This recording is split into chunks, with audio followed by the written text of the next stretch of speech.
Audio Jungle. नमस्कार दोस्तों, स्वागत है आप सभी का हमारे YouTube चैनल हिंद न्यूज़ में। आज तारीख है 13 अगस्त 2020। शुरू करते हैं आज की ताज़ा खबरों के साथ। शुरुआत देश की कुछ प्रमुख खबरों के साथ।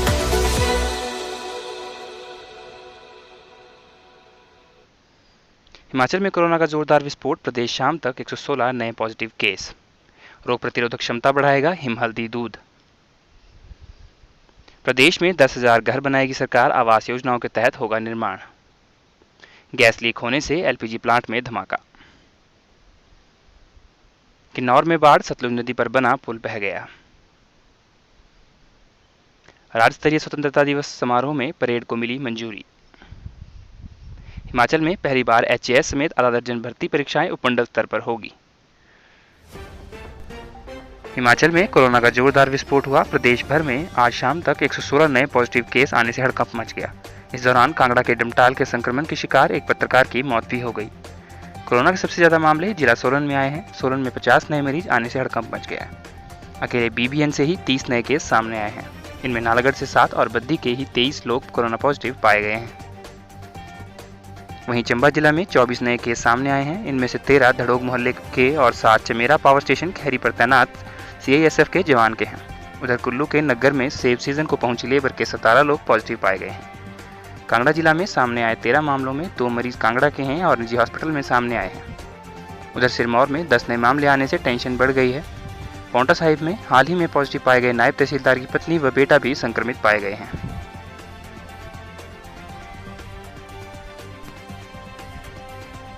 हिमाचल प्रदेश का मिल्कफेड कोरोना काल में रोग प्रतिरोधक क्षमता को बढ़ाने के लिए हल्दी दूध लाया गया है। मुख्यमंत्री जयराम ठाकुर ने बुधवार को पोषणायुक्त तथा रोग प्रतिरोधक क्षमता बढ़ाने के लिए मिल्कफेड के हिम हल्दी दूध का शुभारंभ किया। उन्होंने वीडियो कॉन्फ्रेंस के माध्यम से राष्ट्रीय डेयरी विकास कार्यक्रम के तहत मंडी, शिमला और कुल्लू जिला के दुग्ध उत्पादकों को प्रोत्साहन राशि वितरित की और उनसे बातचीत भी की। इस अवसर पर मुख्यमंत्री ने कहा कि हिम हल्दी दूध पंजाबी विश्वविद्यालय पटियाला के जैव प्रौद्योगिकी विभाग द्वारा विकसित किया गया है। जयराम ठाकुर ने कहा कि राष्ट्रीय डेयरी विकास कार्यक्रम के तहत मिल्कफेड ने आज 835 दूध उत्पादकों के बैंक खातों में कुल 16.70 लाख रुपए हस्तांतरित किए हैं। प्रत्येक दूध उत्पादक के बैंक खाते में प्रोत्साहन राशि के रूप में 2-2 हज़ार रुपए दिए गए हैं। उन्होंने कहा कि चक्कर और दत्तनगर के मिल्कफेड प्लांट की क्षमता को 16 लाख रुपए प्रत्येक पर व्यय पर बढ़ाया गया है।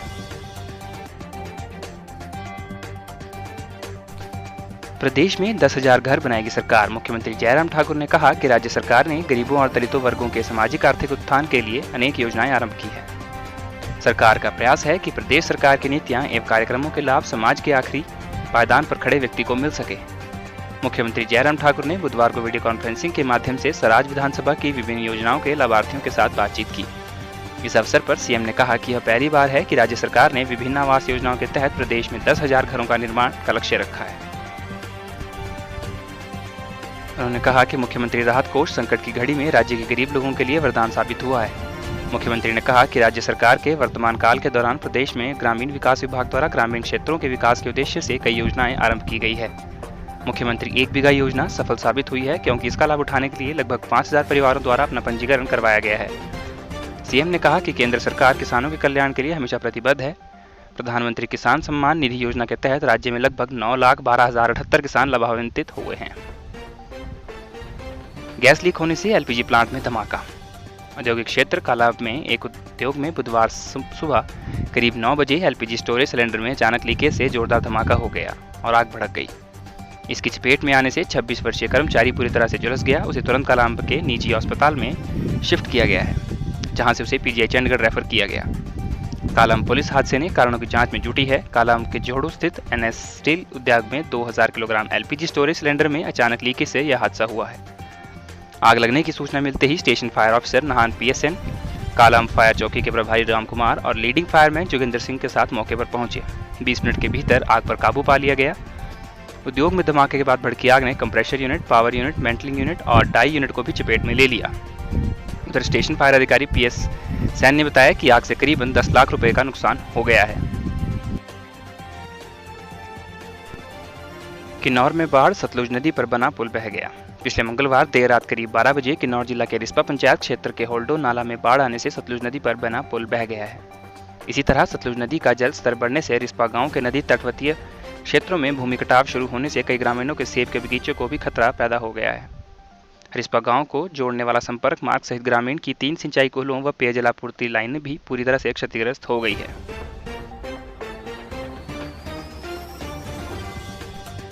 बाढ़ के कारण सतलुज नदी पर बना स्थायी पुल के बह जाने से स्पीति सहित किन्नौरी के ऊपरी क्षेत्रों की ओर बड़े वाहनों की आवाजाही ठप पड़ गई है।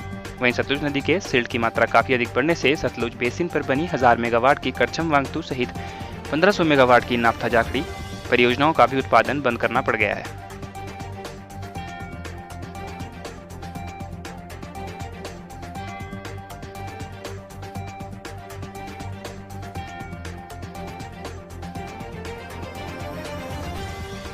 राज्य स्तरीय स्वतंत्रता दिवस समारोह में परेड को मिली मंजूरी।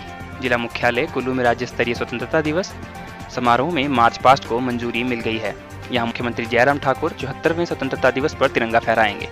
इसके लिए सुरक्षा के कड़े इंतजाम किए गए हैं। बम निरोधक दस्ते के साथ पुलिस अधीक्षक ने जिला के सभी पुलिस थानों व चौकियों को रात दिन पेट्रोलिंग के साथ नाकाबंदी करने के आदेश दिए हैं। जिले की सीमा खासकर बजौरा, रोपा, लुहरी और लारजी में लगाए गए नाकों के बाहर से आने वाले वाहनों की तलाशी करने के बाद ही एंट्री दी जा रही है।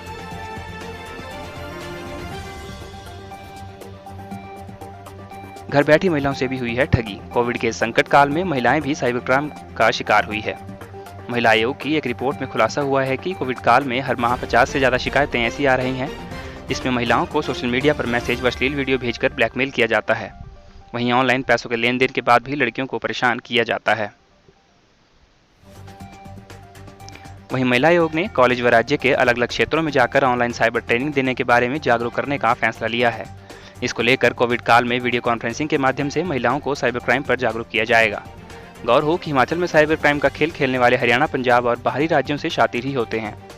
लाखों रुपए की ठगी करने के बाद अब महिलाओं व युवतियों को ठगी का शिकार बनाने का नया खेल खेला जा रहा है। इसी को लेकर महिला आयोग ने चिंता जाहिर की है।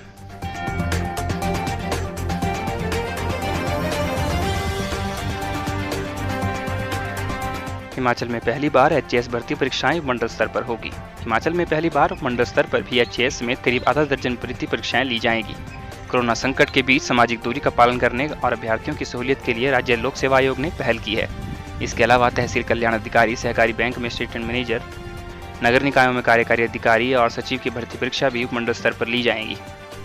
सितंबर और अक्टूबर में होने वाली इन परीक्षाओं की तैयारियों में लोक सेवा आयोग जुट गया है।